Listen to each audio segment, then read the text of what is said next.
English and story. Two brothers from Italy. I had never seen my grandmother look so sad. She stood on the pier at the port in Naples, Italy, and solemnly watched her daughter, my mother, lead my brother and me onto the ship. It was June 1908, and we were moving to America to start new lives. "Write to me as soon as you can," said our grandmother, tears in her eyes. "I will, Mama. Don't worry, it'll be fine," my mother said, trying to sound strong. Of course, she was worried we were about to sail to New York to join my father.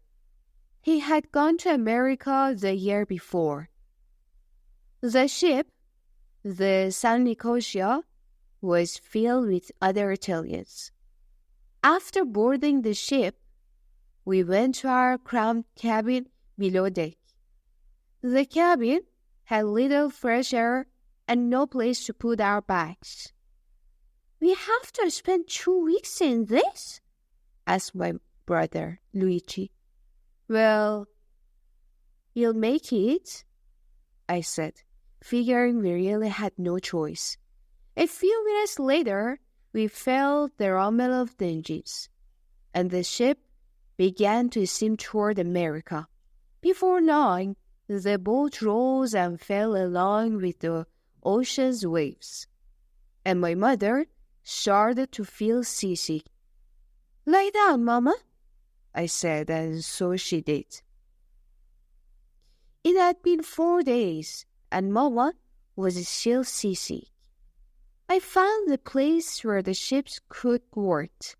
I poked my head through the door, and I saw a man cutting a pepper. "What?" the man asked. "I know how to cook a little. Can I help you?" I asked. The cook smiled, seeing that I was also from Italy. "Sure," he said.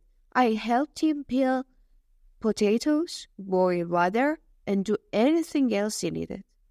In exchange, he let me bring some extra food to Mama, which helped her stomach. On the morning of our 12th day at sea, we were awakened by the ship's loud horns. Mama and Luigi and I hurried up to the main deck. Hundreds of other passengers were crowded together along the rails, looking out at New York Harbor. In the distance, I saw the tall buildings of New York. Then Mama pointed and said, "There it is, the Statue of Liberty." I craned my neck and caught a glimpse of the beautiful statue. "What is she holding?" asked Luigi. "That's the torch of freedom," said Mama. Even though Mama was still sick, she managed a small smile.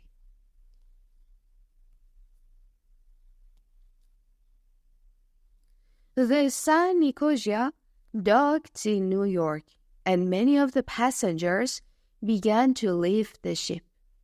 We rushed to our cabin to get our belongings, but when we got back on deck, a crew member stopped us. "You're a steerage class, so you go to Ellis Island," he said in a stern voice. About an hour later, a ferry boat came. All the steerage passengers were loaded onto it and taken to nearby Ellis Island. It was a very small island, not far from the Statue of Liberty. It has several buildings on it. We held Mama by the elbows and followed the crowd into the main building at Ellis Island. The large room we entered was filled with hundreds of people. Suddenly, 2 officials came and took Mama by the arms. "She needs to go to the hospital," one of them said to us. Mama was too weak to object, and then she was gone. Luigi and I didn't even have time to ask them where the hospital was. All we knew was that I was 14 and he was 12, and we were suddenly alone in America.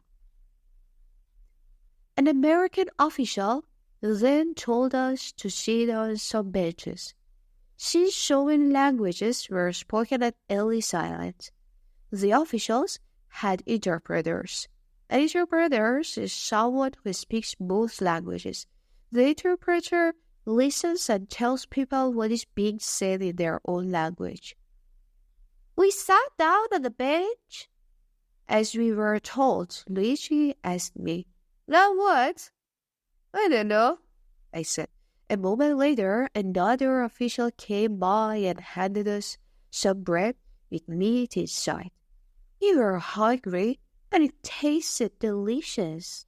As we ate, a man began to yell in a fury, "No, I'm not sick. I must stay in America." Luigi and I averted our eyes as the man went by us. I turned to Carlo, the Italian man sitting nearby.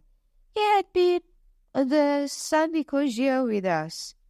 He explained that the man was being forced to leave America because he had a disease. I asked if Mama would have to go back too. "No, but she'll probably have to stay here until she's well, which means that you may have to stay here for a while too," he said.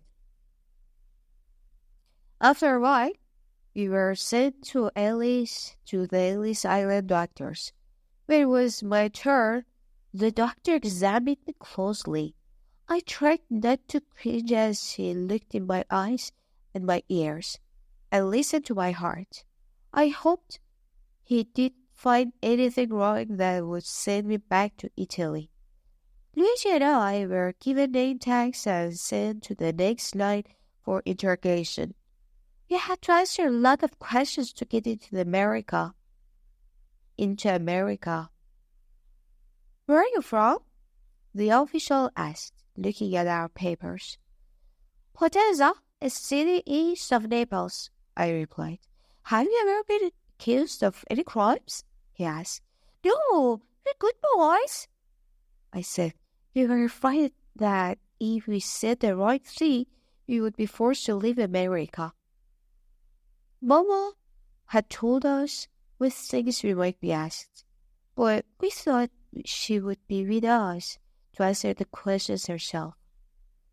He asked us several more questions, then stamped our papers. "What about my mama? She's in the hospital," I said. "You need to stay here until she gets better," he answered. In the morning, after a long, restless night, we searched the main room for Mama, but didn't see her. Luigi began to cry. "How long are we going to be here?" "When will Mama come?" he asked. "It'll be all right," I told Luigi, and I certainly hoped I was telling the truth. Just then, I saw Mama coming around the corner, looking like herself again. She gave us each a huge hug.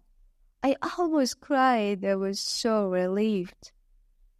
We quickly gathered up our things and boarded the ferry on Ellis Island that took us to New York City. As the ferry came into the dock, we saw someone waving. It was our father. Mama and Luigi and I waved back at him. We kept waving until the ferry stopped. Then we rushed off of the boat. Our father was so happy to see us that he cried. "Come on," he said after we stopped hugging each other. "It's time to go home." Thanks for watching this video till the end.